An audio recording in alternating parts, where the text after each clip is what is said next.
All right, buckle up, because today we're diving into some seriously wild stuff.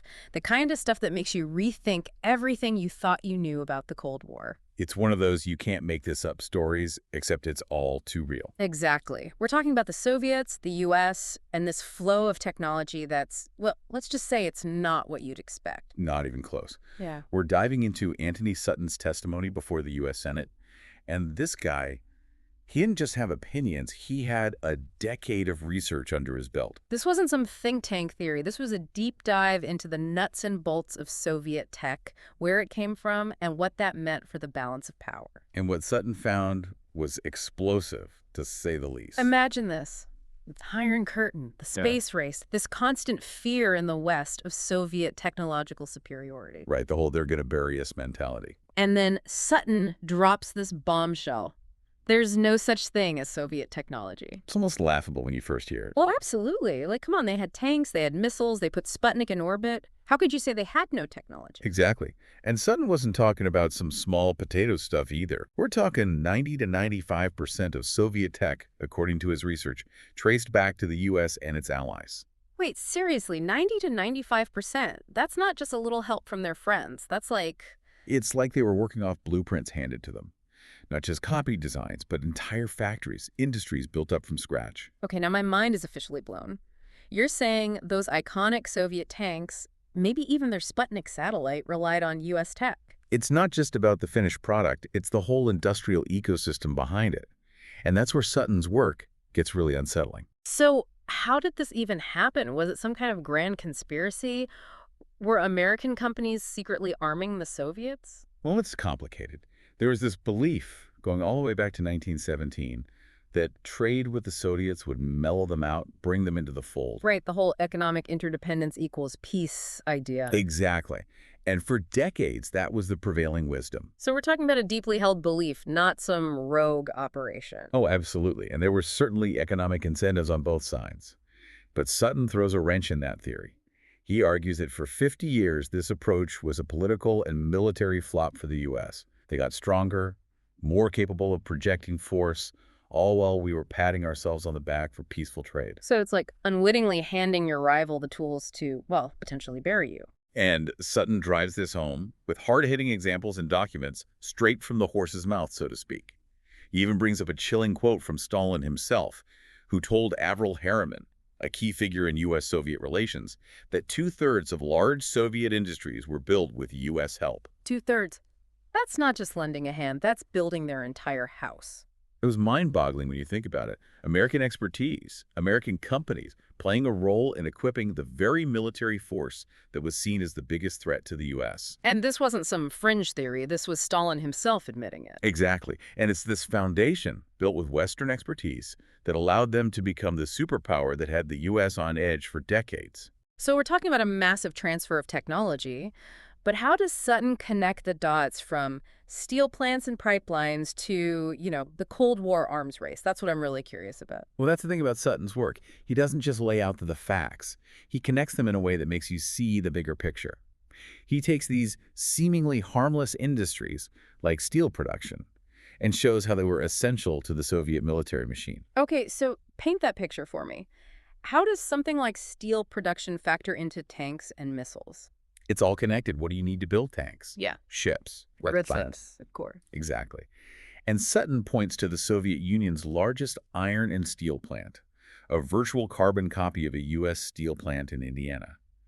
This wasn't some happy accident. It was a direct transfer of knowledge and technology. So they're basically following our blueprints to build up their military-industrial complex. In many ways, yes.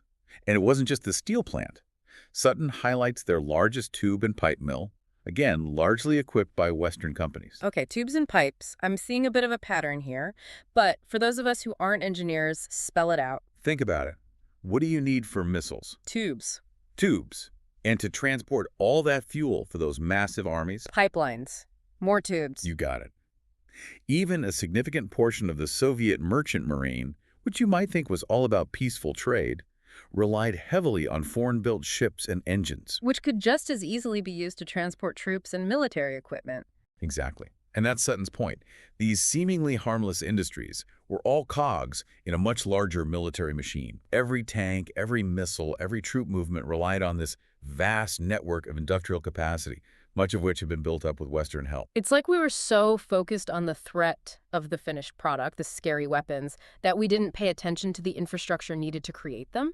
And that infrastructure, in the Soviet case, was heavily reliant on us. It's a blind spot Sutton really hammers home. And perhaps the most striking example of this is the Soviet motor vehicle industry. We're talking about their ability to move troops, equipment, launch offensives, the very heart of their military capabilities. And Sutton gets into the nitty-gritty here, right? He digs into the Gorky plant, which was producing a huge chunk of their military trucks, even rocket launchers.